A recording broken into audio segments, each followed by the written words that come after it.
university in Quebec, open to all society, all people. That is so wonderful.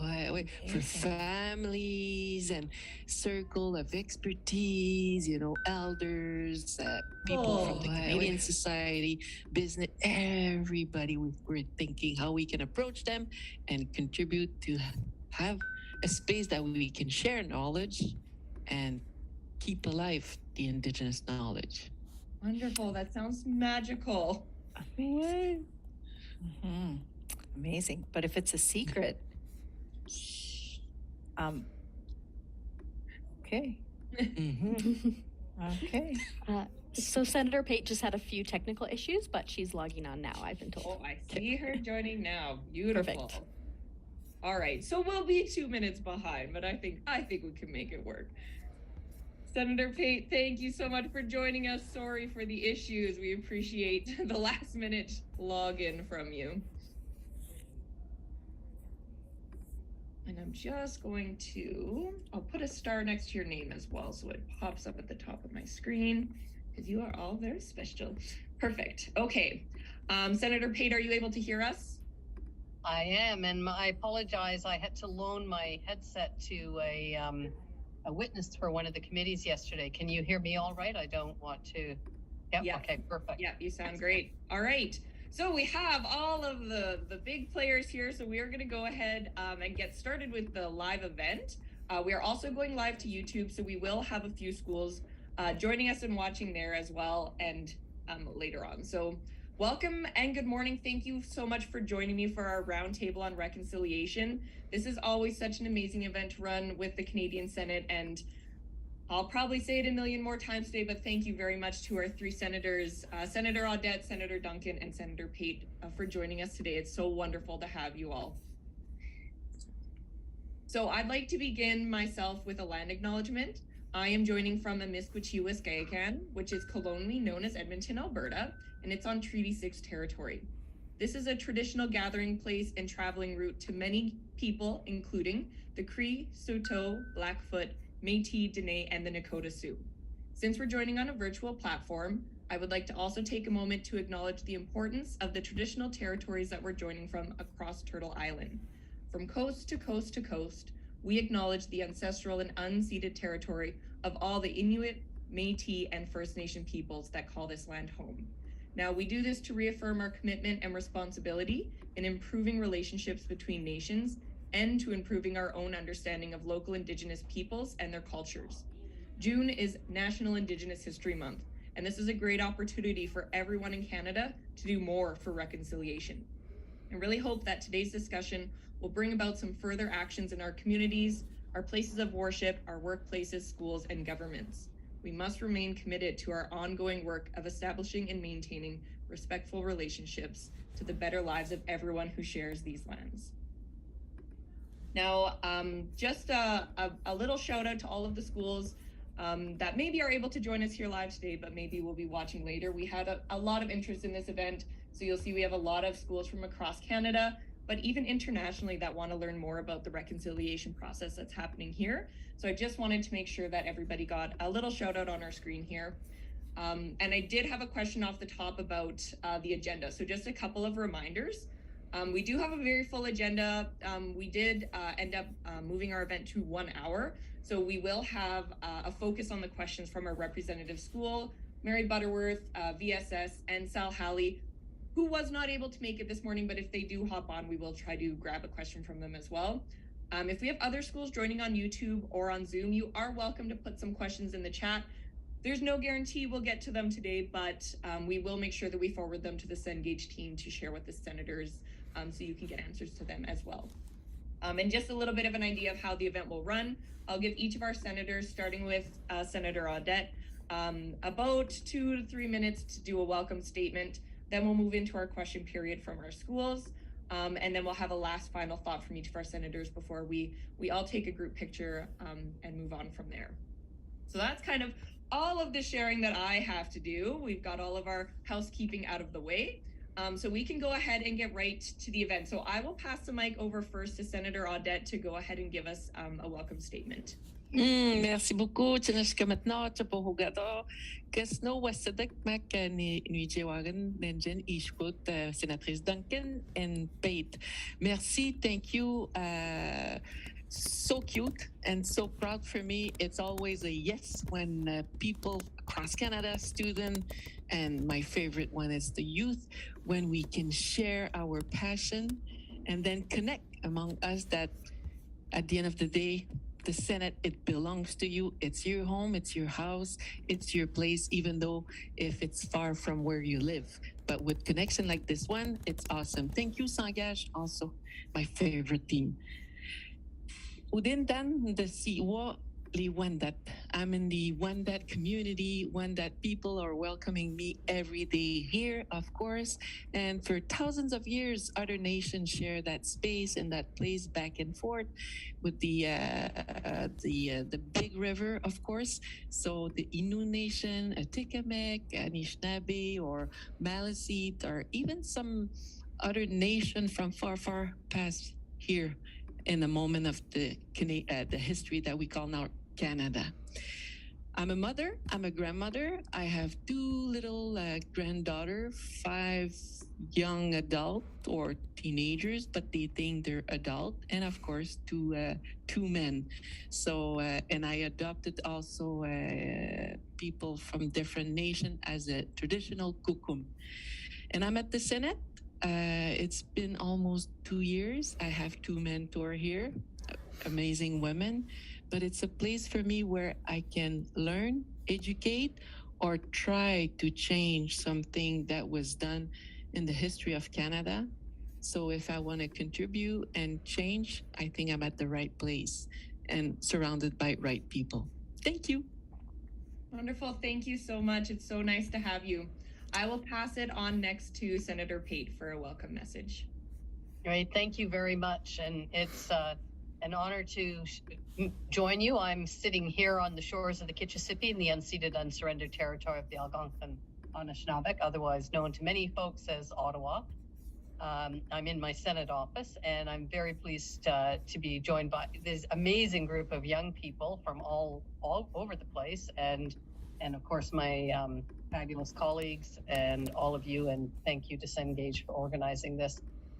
I mean, when I think of these, I'm also a mom. I'm not a grandmother, not officially. I've been adopted as a grandmom by some folks, and a partner, and you know, I've spend a lot of time trying to unlearn the colonial messages, ideas, thinking that have been, you know, drummed into me from being a very young child.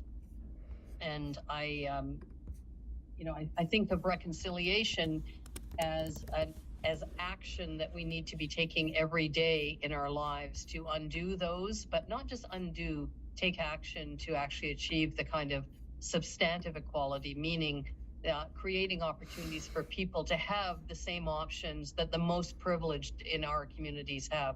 So if you look at what the people who have the most power, money, authority can do, we need to make all of that more equal so that every one of you are all leaders, all of you young people.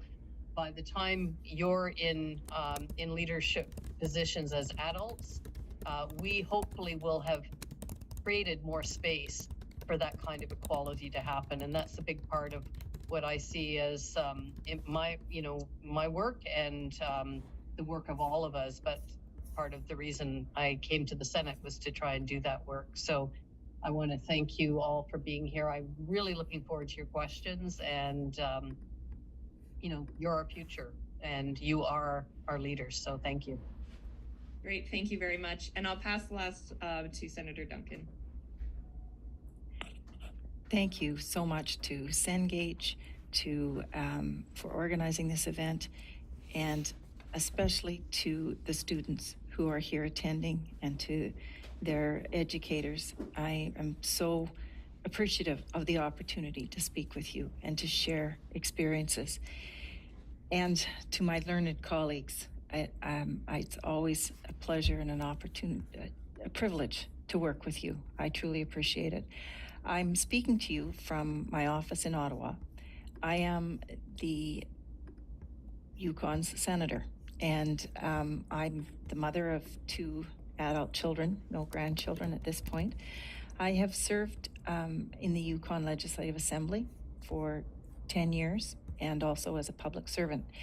During my time as serving in the Yukon Legislative Assembly, I signed some land claim agreements, and I worked closely with the Yukon First Nations. And the Yukon only has 1 senator, and one of our duties as senators is to represent our region. So I'm representing the Yukon, and you may have heard the expression, the Yukon that leads, and we truly are leaders in terms of reconciliation.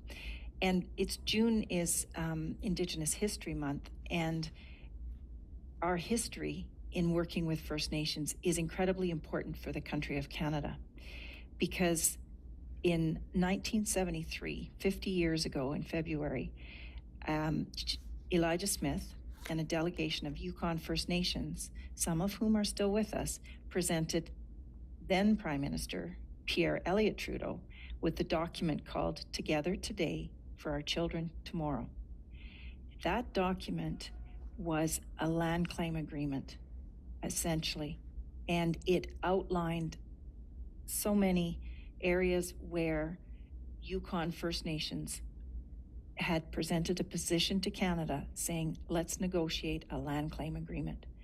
We now have 11 of our 14 First Nations have signed self-government and land claim agreements.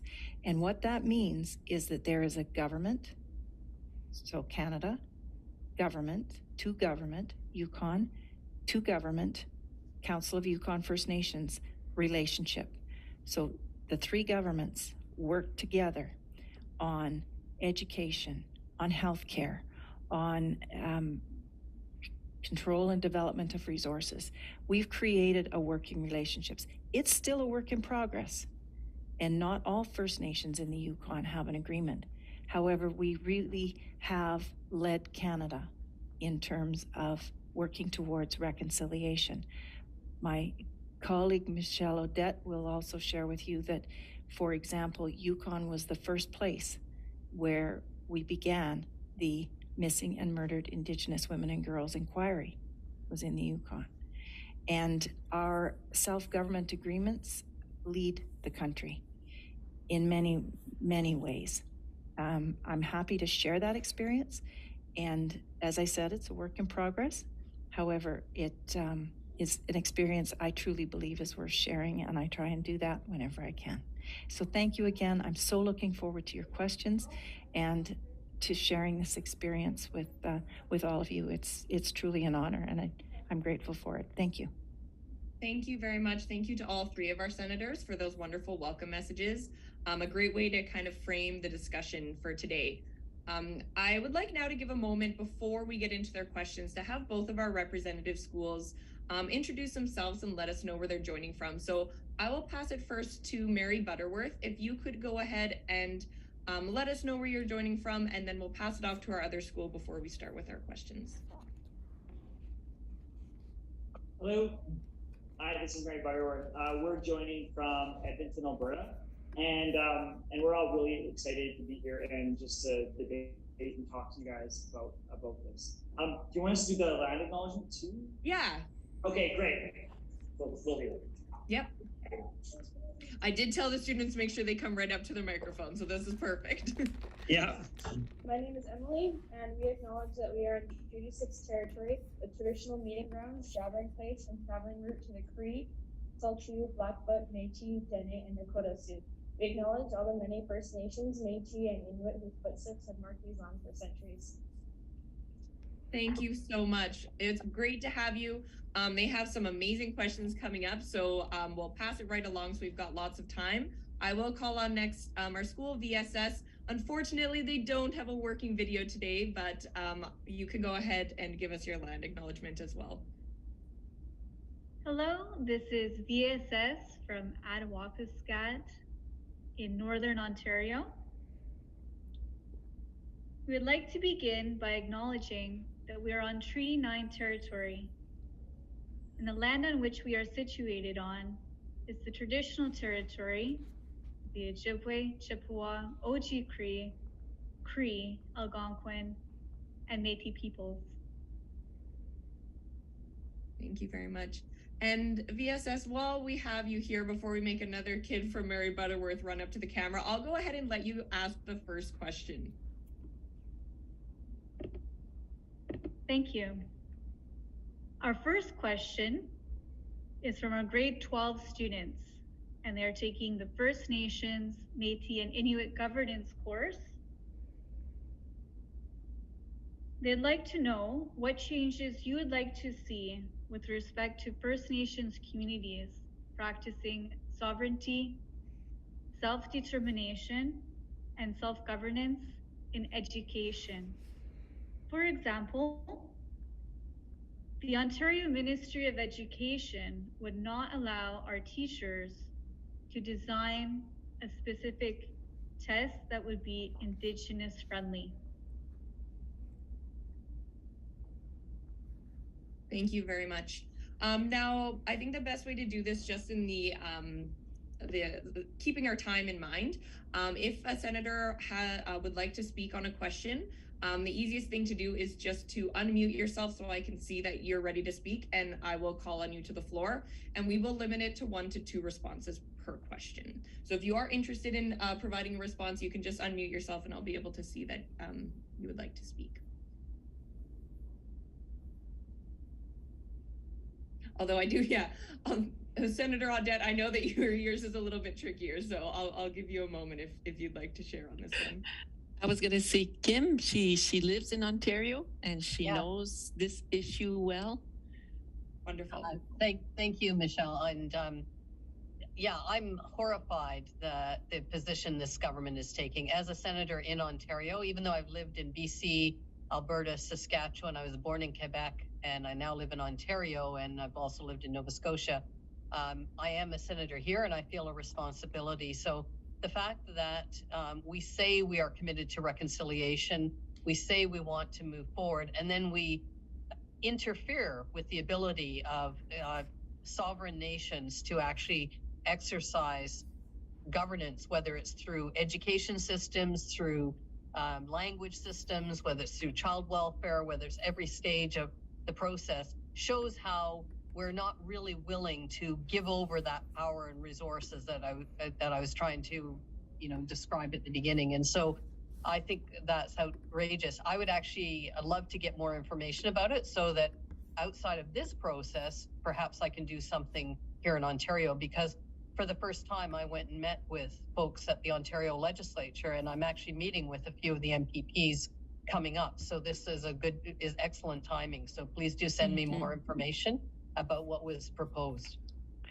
And if you can add me on that chain of information, of email and information, because of Attawapiskat across Canada, that we call Canada today now, we know that we have to honor the dream of Shannon to make sure that education is normal. It should be for everybody and access to everybody.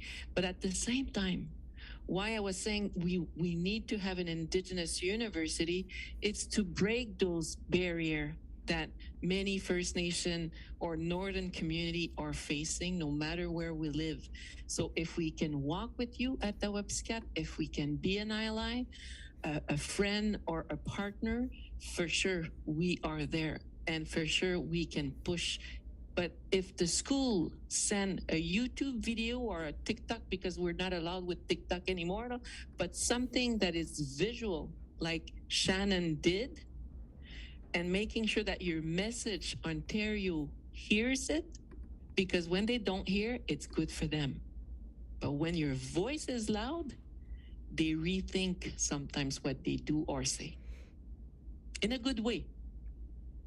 Yeah, a great idea for a project after this to get a video together of the issues that they're facing at that school and send forward to our Cengage team to share with you all. I think that's a wonderful idea. Thank you for your ideas. We'll pass it next to Mary Butterworth to go ahead and ask our second question. Hi, my name is Ayush, and my question is, out of the 13 calls to actions that have been completed, why is it that none of them are associated with healthcare? What are the huge stepbacks that cause these health-related calls to action to be still refused? Okay, so do we have, I see I have a couple senators. We'll pass it to Senator Duncan first to share her thoughts. The immediate response is that Canada, it's federalism itself, and healthcare is a provincial responsibility. And what is often overlooked is that Canada is the 14th province at the table when it comes to healthcare, because they have a fiduciary responsibility for First Nations healthcare. So what you need to be aware of is that non-insured health benefits is where Canada pays for healthcare benefits for First Nations people. And it in some provinces, it's not always the same, and benefits that are extended to non-First Nations people. One of the things that, one of the situations that I would share with you is that when a First Nations person goes to a hospital in the Yukon, one of the questions they're asked is, do you identify as First Nations, Inuit, or Métis? If they identify as First Nations, there's a First Nations healthcare worker that is in the hospital on a full-time basis, who will stay and assist that individual when whether they're admitted or if they end up staying at the hospital. There's also traditional foods that are made available. So hunters in the fall or gatherers who have traditional berries available or who have got a moose will supply it to the hospital. Now, I sit on the National Finance Committee, and so when Health Canada and Indigenous Services comes before the National Finance Committee, I can say to them, how are you taking the example that the Yukon has set and ensuring that money is available to provinces to do the same thing and to implement the same programs or same type of programs to learn from this experience? A couple of years ago, they told me that yes, they were following up on that. I have not seen it yet. And we have witnessed some terrible, terrible situations in Quebec. For example, Joyce Echequan. Had she had a First Nations individual assigned to work with her, perhaps we would not have had that experience. And that's why it's so important to share across the country what we do right and where we can work together to implement new programs. So I think it's why we haven't seen better outcomes is we're still not implementing lessons learned. But we're working on it. Yeah, thank you very much. Senator Pater, Senator Audette, do you have thoughts you'd like to share on this topic? Yeah, go ahead. Oh, we lost your audio, Senator Audette. When hundreds of years of thinking, this is how I do things and this is how it's going to happen, even if we do inquiries, commission, or report, the bias is so deep and the status quo, it's hard to change. But I can see some change for the past 30 years as an Indigenous woman. So there's hope. It takes too long, but the change is happening. But more we have people like you who will be the next sitting where we are or other places, making laws stronger or more efficient, we will say, finally, we're telling the truth here in Canada, or we're acting on what we were told during those commission or inquiry. So sometimes I'm not patient, and sometimes I pray a lot or I cry, but I prefer to stay on hope and feeling that we're going the right thing. Yeah, wonderful, thank you. Great. I will pass it next to VSS to ask our next question, please.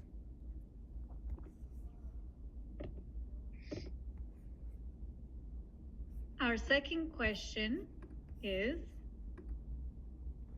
how are new laws created in Canada? And how is it decided as to which new laws are introduced to the law books, codes, or constitution?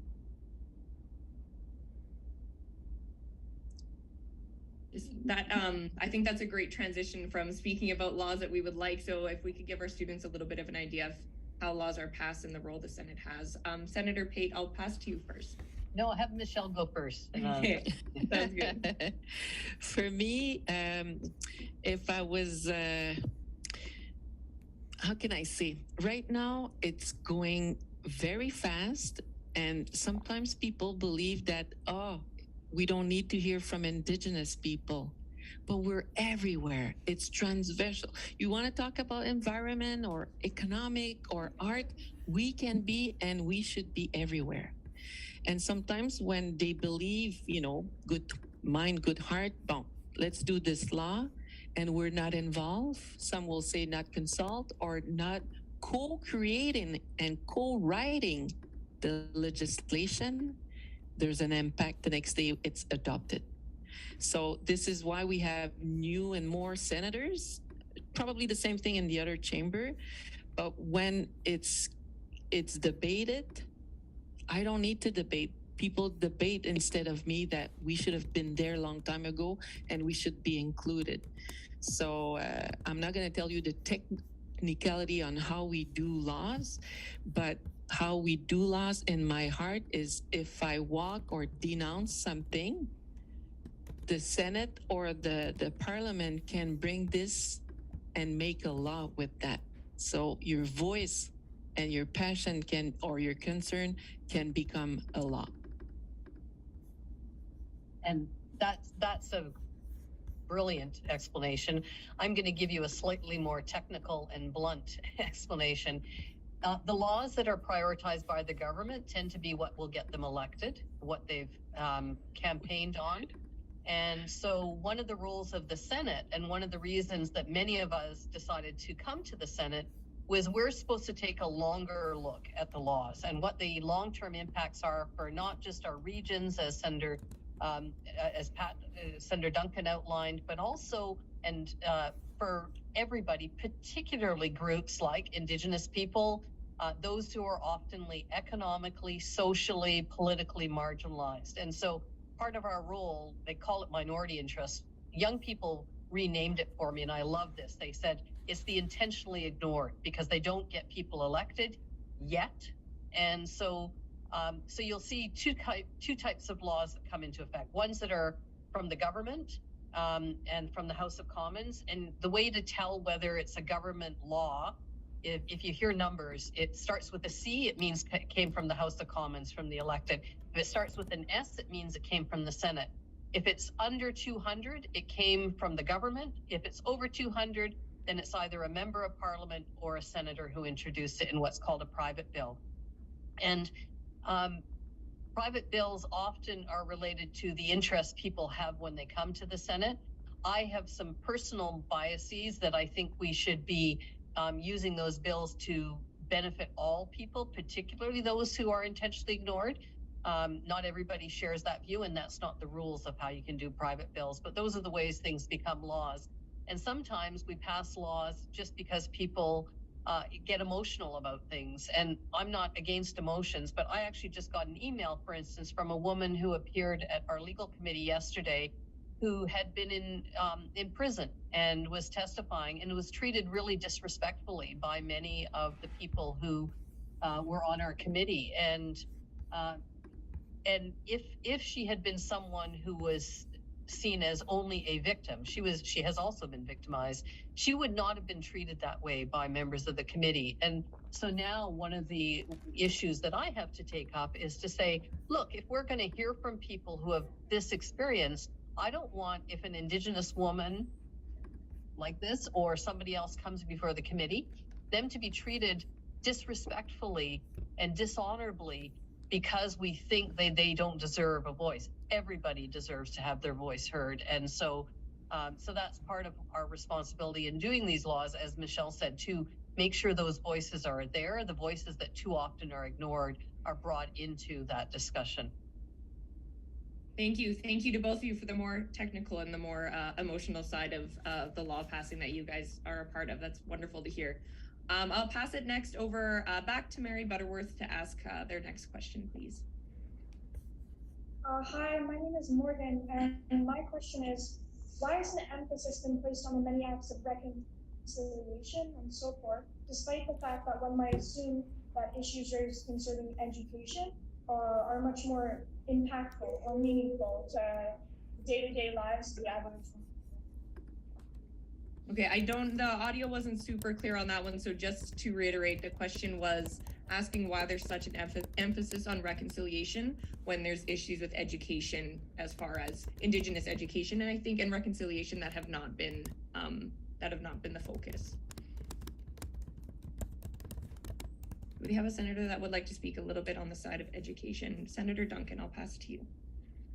Perhaps I could address that with what's happening in our region, in the Yukon as well. Again, education is a provincial responsibility. So you wouldn't necessarily hear members of parliament or senators discussing it in the form of a bill or a specific action. I can share with you that the Yukon has established a First Nation Education Council, and they're in their initial stages, but that was a vote taken by school boards. So you need to look at the structure of the school boards, school councils in your particular area in Alberta, and how those are governed, and to direct the question directly to them as to why education isn't more of an Indigenous First Nations education is not more included in the school curriculum and as part of the learning. And another area to look at is languages as well. How many First Nation languages are present, and how many opportunities do you have to hear or learn First Nation languages? And it's unlike French is one language, but we have many First Nation languages in the Yukon, and it's sorting out the dialects and so on. The other thing is the language that we use. For example, some situations you would encounter a prayer offered daily. In the Yukon Legislative Assembly, the prayer is not to our Father or to a God, it's to the Creator, and which is a far more inclusive approach, and something that I would advocate for the Senate as well, but have not quite yet achieved. But to change to use our own language, to use the appropriate language that's reflective of Indigenous elements in our community and where we live, is one step we can take as individuals. And in terms of and setting the example for others, and in terms of education in each of our provinces and territories, we need to work with First Nations, and we need to work with our locally elected politicians, not only MPPs or members of the Legislative Assembly, but the school boards and the school councils. And it starts with you requesting. If you can write a letter or a little video asking your government in your province or territory the same question you ask us, they will give you an answer. I have no clue what will be the answer. But coming from where I am, It was to make sure that I do not speak my language, which is Inu Emun, that I do not practice my ceremony, my tradition, and all of that, that I should become a good citizen of Canada. So with that, there is no more Indigenous, you know? So it's still happening today, even though we're more polite, or if we stop traffic, you understand that sometimes we're less patient. But the power that you have, you as youth and the next generation, because you're the generation right now posing the right question, and later those questions will be action. And you have power. Don't forget that.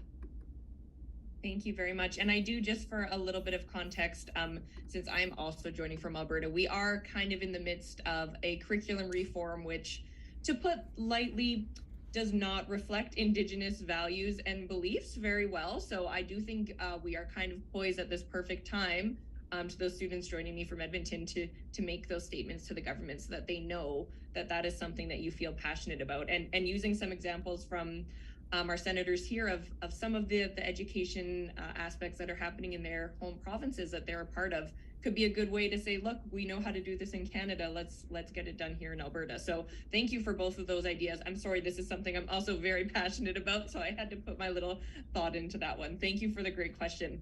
I'll pass it next to VSS for their third question, please. Our third question is, what would you consider to be the most important law in Canada with respect to protecting First Nations, Métis, and Inuit peoples' rights and protecting First Nations, Métis, and Inuit peoples' cultures? Thank you very much. And I think we can maybe say that could be a law that's already been passed, or maybe even something that's in the works as well. Do we have a senator that has a law that they... Yes, go for it. The Constitution, Section 35 of the Constitution recognizes the First Nation land claims are protected under the Constitution. Yep. And Kim Pate would give a better answer than I to that, and as would Senators Pate and Odette would give a better answer. That was my immediate one. Yep. Yep. Do we have any other thoughts on this one?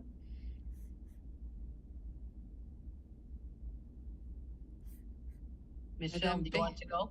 Yeah. In few words, did you know I'm 51 years old?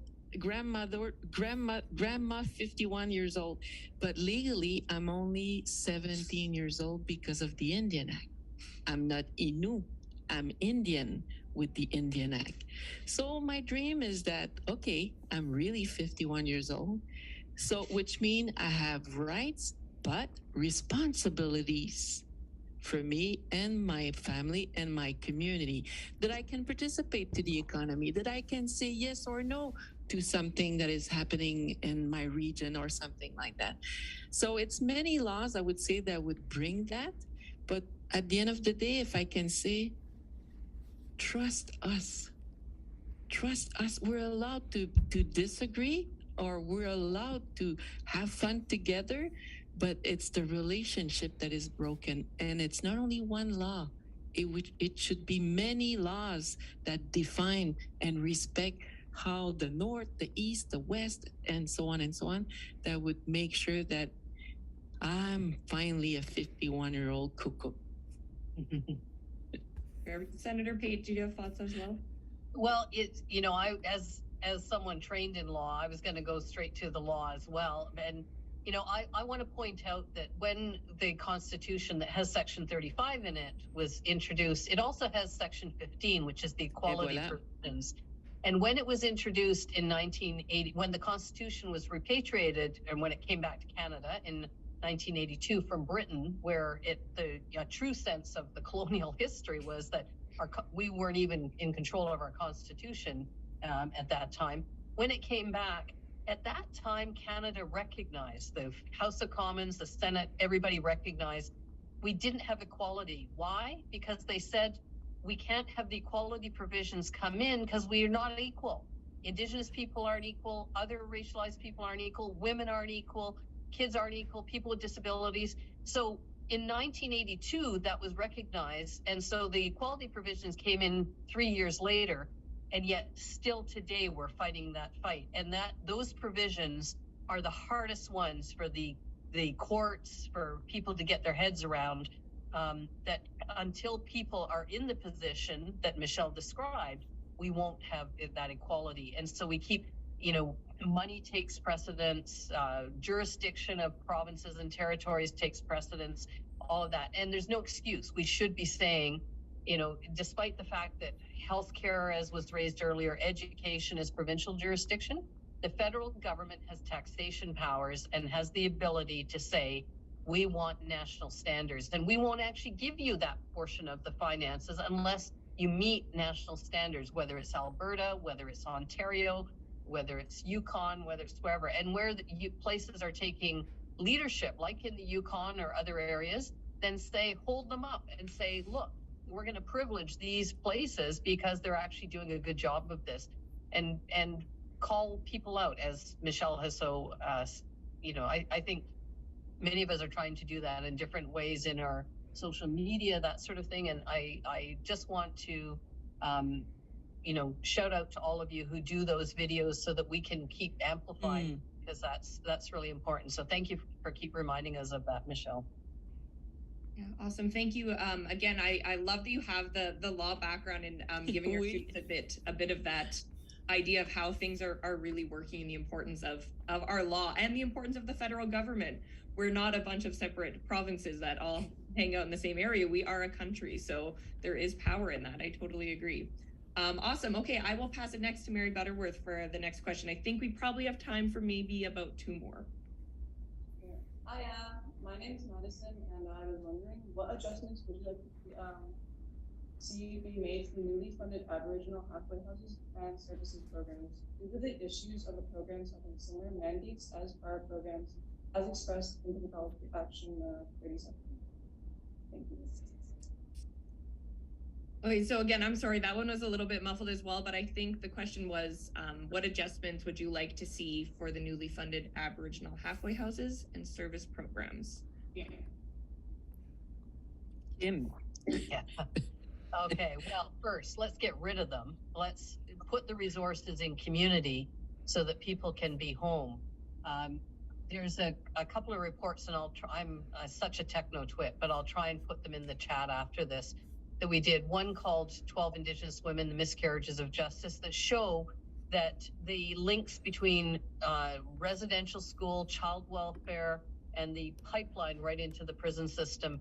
And the reality is that we keep putting more and more money into indigenizing our criminal legal system and our prison systems, instead of putting them in community and saying, let's keep people from ending up in there.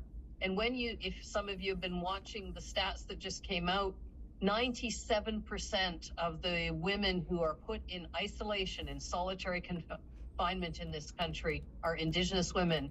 We're almost at 55% of the federal prison population for women serving 2 years or more.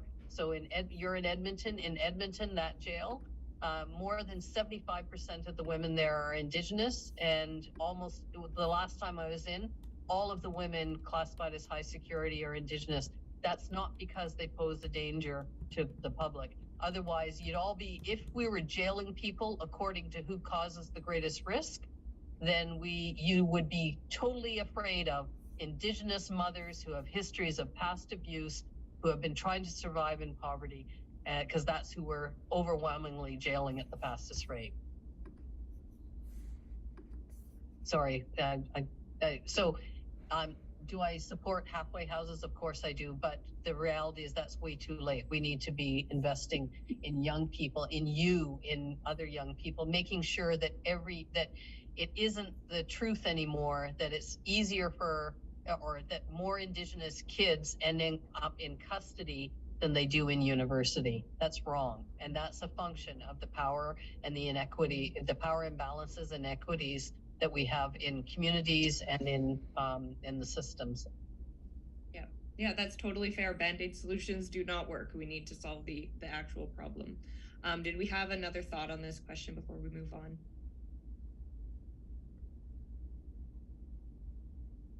I just put in the link the article of our friend Kim, and from that I'm sure in the article you'll see also different links. Yeah, wonderful. Thank you very much. Hey, thank you for a wonderful, great question. We have one last question from VSS, and then with whatever time left, I know Mary Butterworth prepared a few extra questions as well. So I'll pass it to VSS for their last question.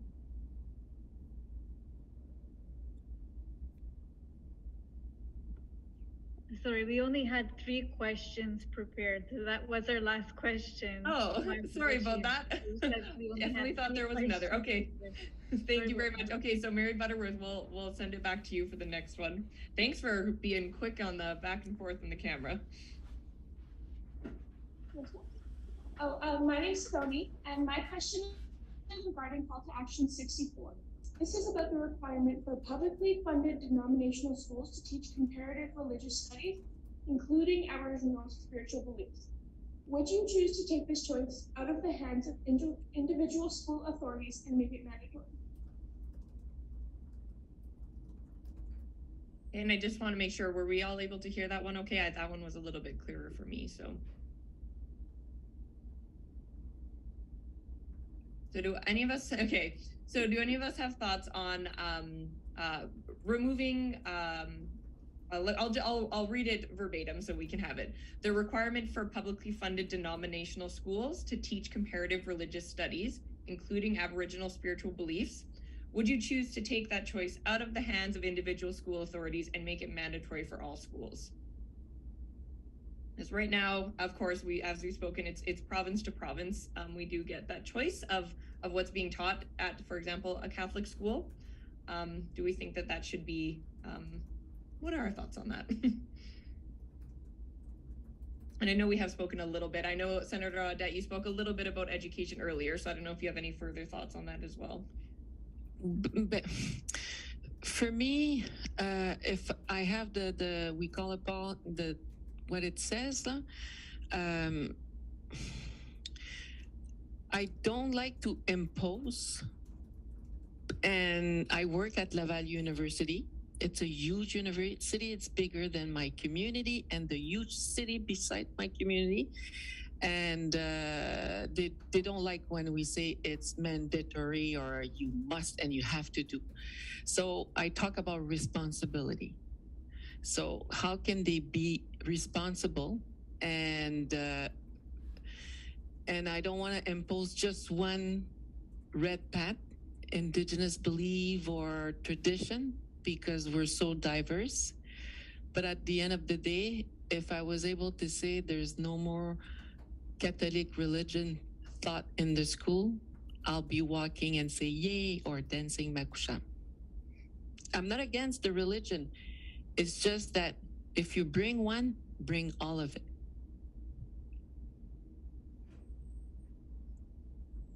Yeah, go ahead, Senator Duncan.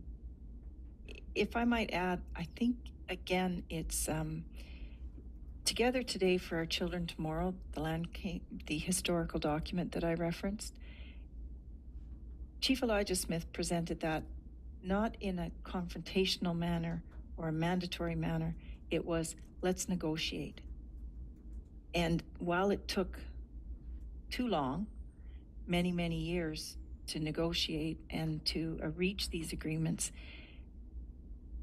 we've reached them and we see the examples every day in our lives. Yukon University has, and Amandia campus, I'm not saying it correctly, but the campus is there. Yukon University houses the First Nation Language Center, and it's a learning center, it's a teaching center. Our stop signs in the Yukon are written stop and there's First Nation language below. Kluane National Park has the name in English and in a First Nation language, the historical name of the landmark. It's a way of living. So I'm of the same philosophy as Senatrice Audette, in that mandatory to me is not the it's not walking together the path of reconciliation, and it's not honoring and respecting to make something mandatory. I would rather an approach that was respectful and appreciating that someone may have a different view or a different religion. We need to share the space, and we need to create the space for all views to be presented and for all religions to be presented, the languages to be presented, and to be respectful of those. I would rather that approach. Yeah, that's fair. So I don't disagree in principle with what either of my colleagues have said, but I would say that we need to take a more proactive position about what we provide in education. People are making decisions about how we educate.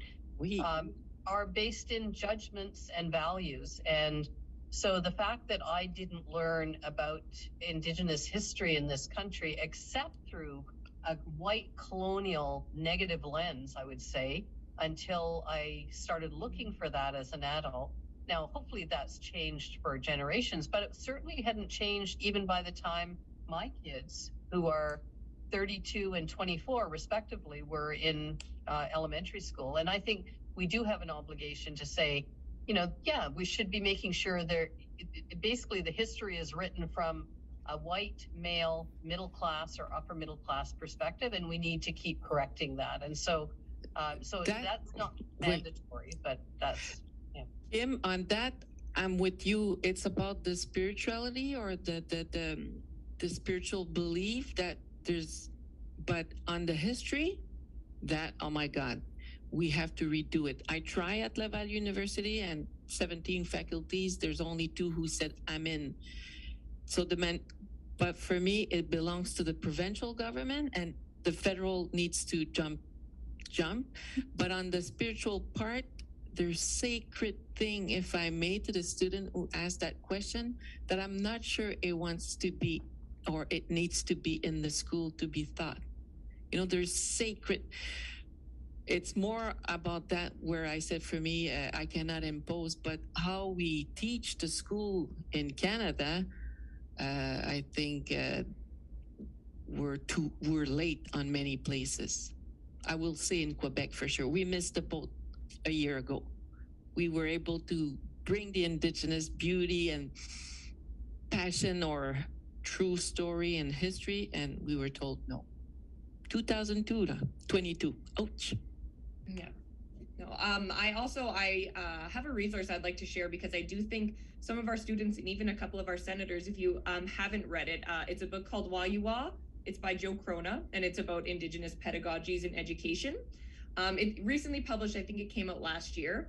And one thing that really has been resonating in my head based on what you were all saying is something that she shared in that book, of an educator saying, well, why is it my job to teach Cree language when I have students from all over the world? And her words were, well, the people coming from around the world, if they're immigrating from India or Mexico or Scotland, they have a home for that culture where that culture is celebrated and taught, right? These cultures don't have a home where they're being celebrated and taught. So if we don't do them here, they're not being done anywhere, and they're dying. So I think that is important. So if that's something that you would like to learn more about, I do highly suggest that book. It's called Wayuwa. I just thought I should share that because it really resonated with me, and I think you would all really enjoy that quite a bit. I do know we're a little bit over schedule, but we do have a little bit of time for one last message from each of our senators. If you have one takeaway you would like to share with our students joining us, now's your chance. Maybe we'll just start in the same order that we did our introduction. So I'll pass it to Senator Audette first for your final thoughts. Merci beaucoup. Thank you. I hear a lot of people that from different culture, not Indigenous, but from Canada or that live in Canada, with the guilt or feel bad or I'm not sure, should I, because I'm not Indigenous. It's the moment. It's normal. And we will be like this for a few years or decades. But if we don't step in that, I'm not comfortable, it's the status quo. So me too, I'm not comfortable in a good way, of course, because I'm not an expert in all Indigenous culture. So it's normal that I might do wrong step or not the right step. So we have to forgive, and we have to make sure that me as a half Innu, half Québécoise, I'm here to teach or walk beside you, and I need you to walk beside me also.